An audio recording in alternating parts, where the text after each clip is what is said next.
ఈ వీడియోలో కనిపిస్తున్నటువంటి ఈమె పేరు అత్తిపట్ల రాజమ్మ గారు. ఈవిడికి సుమారుగా 85 సంవత్సరాలు పైబడి ఉంటుంది.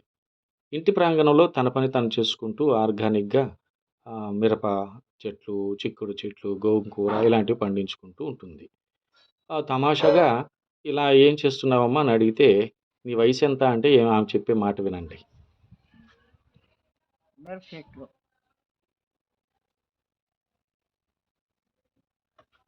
ఇది ఉల్లగడ్డ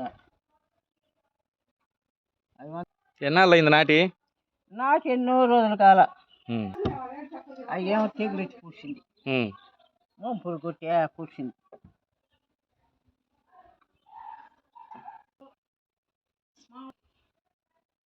ఇప్పుడు నీ వయసెంత? ఇప్పుడు నీ వయసెంత? 35 వస్తుంది.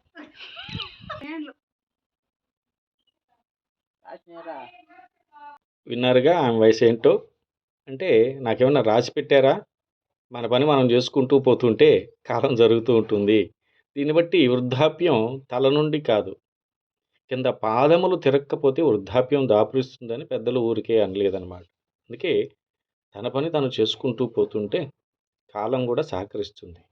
వయసులో ఉన్న వాళ్ళలాగా పందిల కింద తూరి చిక్కుడు చెట్లు ఇవి అవి పండించుకుంటూ ఆనందంగా జీవిస్తుంది. బరువు అనుకుంటే బరువు, సులువు అనుకుంటే సులువు. ఏది ఎలా ఉండాలో మీరే తెలుసుకోండి అని చెప్తుంది.